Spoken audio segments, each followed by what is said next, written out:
comrades, and welcome to the Soviet vlog. I have quite a few viewers ask me to comment on the recent elections in Ukraine, in my home country. As you probably know, they just had second tour election happen this Sunday on Easter, and it's really crazy. Well, almost as crazy as the last election in the United States when Donald Trump beat Hillary Clinton. Well, in Ukraine, actor, comedian Volodymyr Zelensky completely destroyed current president Petro Poroshenko. It's like 70% of people voted for Volodymyr Zelensky. So this is what I think about it. Well, first of all, I would like to pause for a second and have a little trip back in time, look at the history of the presidents of Ukraine. If you remember, Ukraine became independent right shortly after Soviet Union collapsed, so in 1991. And since then, we actually had quite a few presidents, which is kind of unique for the former Soviet republics. And we're not talking about Baltic states. Those were kind of different from the rest of the country. So if we look at Belarus, Ukraine, Russia, Kazakhstan, Azerbaijan, and the rest of the 10 republics, they all pretty much have the same president since the Soviet Union collapsed. Like in Kazakhstan, just recently, Nazarbayev finally let it go after 30 years being a president of the country. In Russia, we have, after Yeltsin, Putin took over in 1999, and since then he de facto is a president. Even he took a break because constitution doesn't allow you to be president for more than 2 terms in a row. So he did like those chess, like in a chess they have this maneuver and you switch your king, your king with the whatever other, I don't know English name, Rakirovka it's called in Russian, and then he became a president again. Belarus, you have a Lukashenko, president forever, for over 30 years. But Ukraine already went through 1, 2, 3, 4, 5. We already had 6 presidents in last, 20 years? More than 20 years, since 1991. So Ukraine is the only country kind of shows some kind of resemblance on democracy. But let's take a look and kind of shortly look quickly through the previous presidents of Ukraine. So according to Ukrainian constitution, president can be at his term for 5 years and no more than 2 terms in a row. So it's similar as the United States, because I think in the United States 4 years, right, and 2 terms. And there's the trick, that's what Putin utilized in Russia, that you can serve for 2 terms, get out, wait 1 term, and come back. So far, no one did that.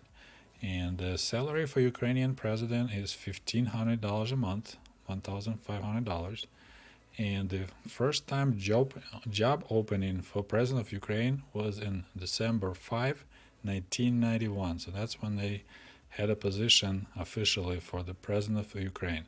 So this is when I was still there in 1991. I was 20-year-old, all excited and hopeful for my home country. So the very first president of Ukraine was Leonid Kravchuk. He was president from 1991 till 1994, former communist leader. He was actually way up high in the ranks of Communist Party of Ukraine. He graduated from the academy, which was actually named Communist Party Academy in Economics. And his diploma's title was, this is amazing, I had a good laugh at it when I found out. So he wrote diploma, The Substance of Profit in Socialist Society and Its Role in Collective Farming, which is like, what are you talking about? My grandparents worked at collective farm for free just because they were required to work so many days a year and just to get a check mark in their workbook. And he wrote diploma about profit and its role in collective farming. So all his life he was a career communist. He actually became a member of Politburo. political bureau of Communist Party of Ukraine. He was there in 1990 and 1991. So it's a hardcore to the bone communist. And then he quit to be a communist, ran for president of Ukraine. And at that time, pretty much former communists were electing a former communist. It's crazy. It's just, this is a sad thing. I mean, there's probably was some chance for Ukraine to go a different path. Maybe first or second time we had election, but after that it just went downhill from there. It's my personal opinion. The biggest achievement of Kravchuk, the first president of Ukraine, was that he managed to outsmart Yeltsin and kept the Crimea. I mean, now it's Putin fixed that problem, but during that time, after the collapse of Soviet Union, there was quite a bit of issue for the world, and especially United States, is all the nuclear weapons on the territory of Ukraine. So there was a back and forth how to transfer nuclear weapons to Russia to keep nuclear weapons from spreading. And that was pretty much the agreement that, hey, if you will give up all the nuclear weapons you have back to Russia, we will guarantee, or like we will agree, it wasn't a guarantee, that your territory will remain the same, so you keep a Crimea, which, if you know, Khrushchev transferred Crimea from Russia to Ukraine in 1957, I believe. So that was kind of the major, most best achievement that Kravchuk did. He managed to keep Crimea in Ukraine, with Ukraine, but otherwise the economy went in complete death spiral. We had horrible inflation, like hitting 400% a year or even higher. I remember those days. I lived in Ukraine 1991, 1994. The very first time I came to America was 1995. So I went through that. It was horrible. Factories were closing. Economic was just in bad shape. Economy of Ukraine, it was just horrible. So this is our first president.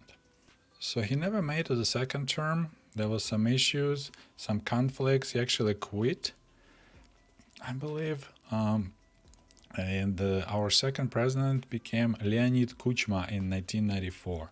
And I believe that was the time that Ukraine could make a pivotal turn towards the West, maybe. There was a really interesting person, Vyacheslav Chornovil, and he was a hardcore Ukrainian intelligentsia guy fighting for independence of Ukraine in 60s and 70s. I mean, he was arrested many times by KGB, sent to labor camps in Siberia, and he never changed his mind. He was like a hero of Ukraine, and that kind of, if you look at the fight for independence of Ukraine. And he, I think, had an awesome opportunity to become a second president, because by that time, many people got disillusioned in former communism because Kravchuk ran a country into the ground. But unfortunately, he had a really bizarre, suspicious car accident in March in 1999. I'm not sure, maybe I didn't write the correct date. But anyways, that's a classic KGB style setup when, car flies on the highway with Vyacheslav Chornovil in the car, and suddenly another car, a semi-truck, pulled right in front of it. So, you're going like 60, 70 miles an hour, and suddenly from the side road, there's a big truck just blocking your way, and they crashed in the truck. Chornovil died. And then when they tried to, doing his investigations, the driver died from heart attack. There were some rumors that they discovered like someone had this metal kind of called kastet, and Chornovil was hit in the head several times to finish him off. It was never confirmed or denied. So anyway, they removed that guy from being a competition against Kuchma. Okay, I just looked it up. So he was a candidate to run against Kuchma, our second president, which I'm going to talk about him next. So he was killed right before the election to make sure that he is removed out of equation to guarantee that Leonid Kuchma will become a president for the second term, which did happen. So this is the second president, Leonid Kuchma. He was a president of Ukraine for 2 terms. So he served from 1994 to 2005. And he was more like a business type person, although he was also communist till 1991. He was a rocket scientist, literally. He barely spoke Ukrainian. That was kind of interesting to see how pathetically he tried to speak Ukrainian. So the president of Ukraine couldn't really speak Ukrainian language. So he was in the end of the Soviet Union, he was like a CEO, would say it, like a main guy at the factory down South Ukraine, making engine for the Soviet nuclear missiles and for the rocket industry. So he became our second president, Leonid Kuchma. And as a small interesting detail that actually pissed me off so badly, I apologize for my language. So as I said, Leonid Kravchuk was the huge disappointment for Ukrainian people.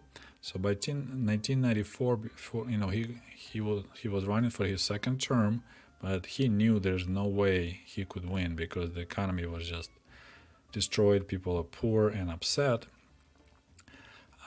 So he was running against Leonid Kuchma, who was his vice president. So it was pretty much like handing from one guy to another guy. So Leonid Kravchuk, in the last months of his presidency, he wrote like executive order and opened a non-profit company, like non-profit fund. So it's like almost like a government. Also government covered non-profit fund to support Ukrainian art. And it's not like non-profit in American sense that you don't pay profits. There, what they did, you will allow this fund, since government doesn't have really money to support Ukrainian art, so this fund will be supporting art, and the profits will come from importing goods duty-free. So they were allowed to bring alcohol and smoke cigarettes, to import those into Ukraine and not to pay any taxes.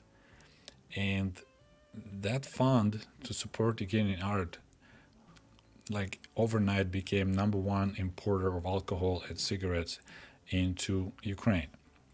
So Leonid Kravchuk signed executive order to open that fund.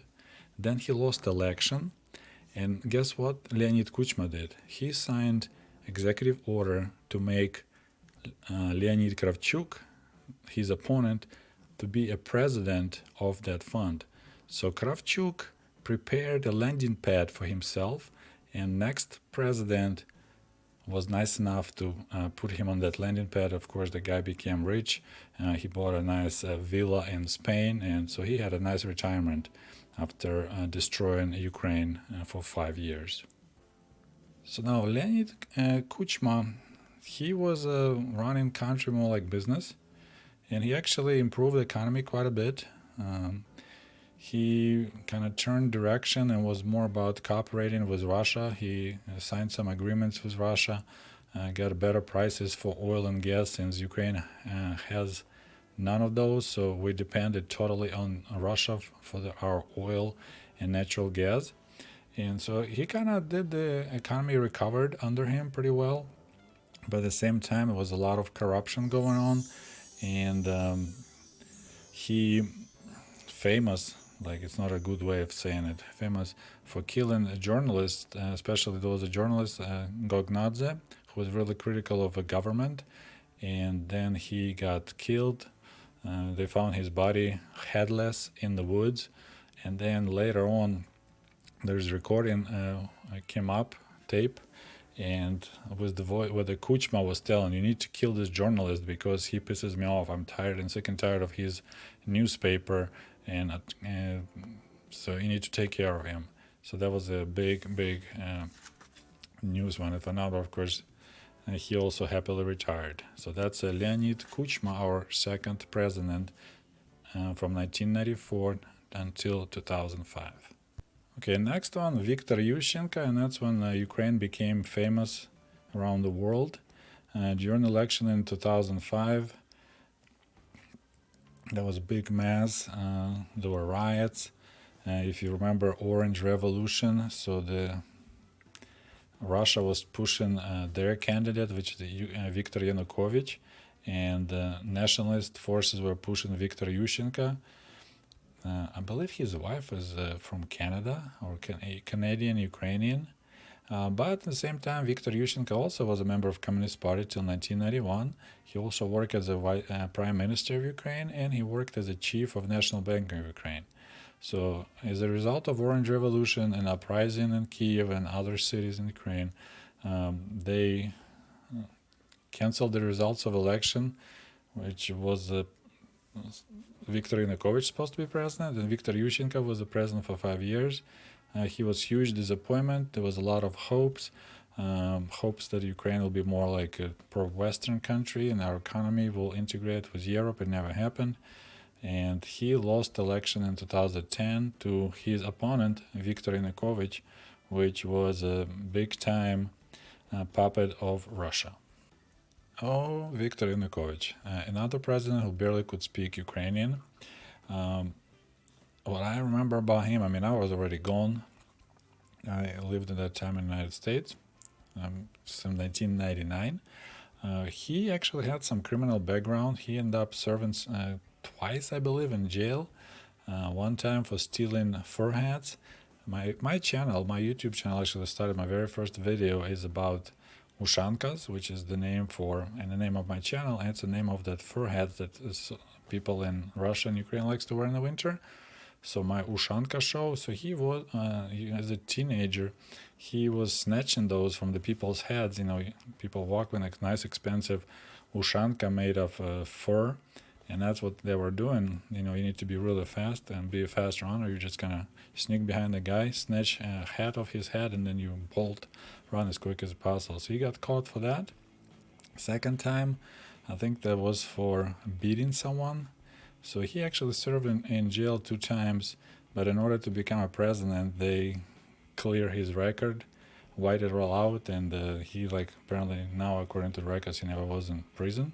He also was a member of Communist Party until 1991. He was the most corrupt president of Ukraine. You can find videos on YouTube about his palace he built by Kiev. He actually had a little zoo and a bunch of collector cars and a bunch of fancy furniture. So the country, my mom pension is $50 a month, and this guy spending millions on himself. So yeah, most corrupt president of Ukraine, Viktor Yanukovych. And then, if you remember, we had uprising, Maidan. A lot of people, over 100 people died during that time in 2014. So he got kicked out and he ran away to Russia.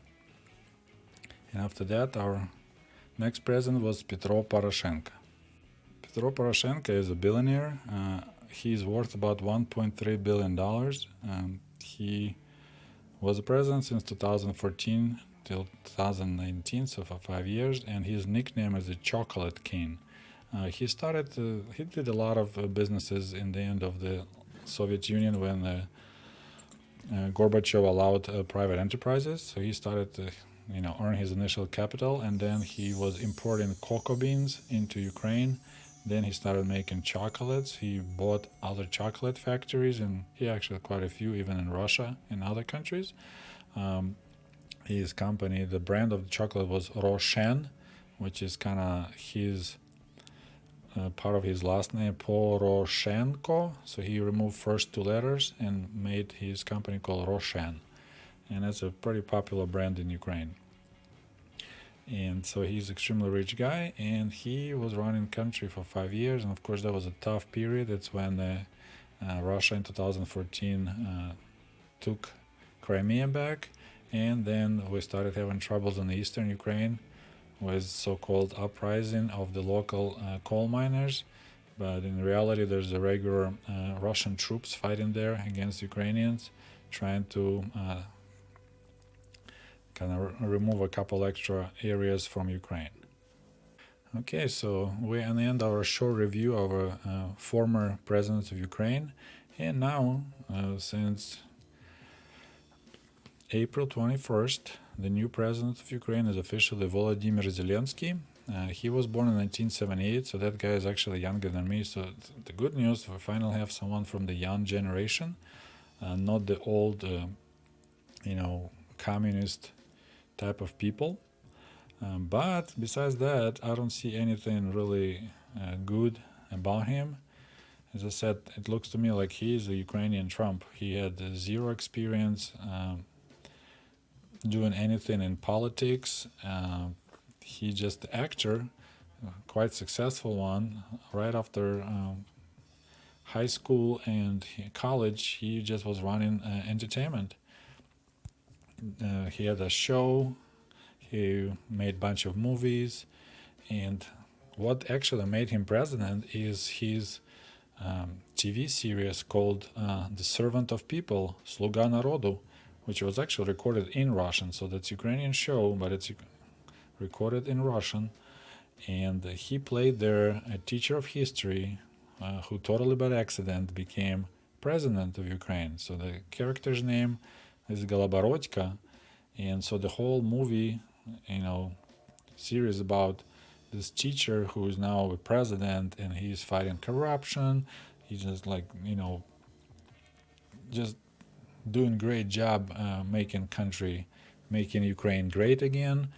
And some people were so impressed how he was doing so good as a president in that movie. So they were starting suggesting to him he need to run to be a president, and he did that. That show is actually really good. I watched a couple of seasons, and it was kind of fun to watch it, and you kind of feel for him because, his constant struggle with oligarchs and with government officials that have a corrupt interest and all that, and then, his own family. And the beginning of the show is just really funny because what the whole start of the show is like he's a teacher of history, and he got really mad. So he's talking to his friend who's a teacher of math, and he just has this rant. He's just cursing, dropping F-bombs. Those F government, that F this, that F that. If I'll become a president just for 1 week, I will F him up. I will do this. And it's amazing. Like, you can watch it on YouTube. Unfortunately, it's in Russian. So the whole movie idea is that one of the pupils, one of the school guys, a kid, recorded him on the iPhone during his rant and posted on YouTube.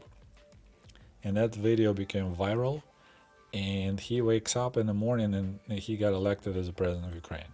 And guess what? Several years later, he got elected as the president of Ukraine. So I definitely wish him luck, wish him all the best. I'm extremely skeptical myself.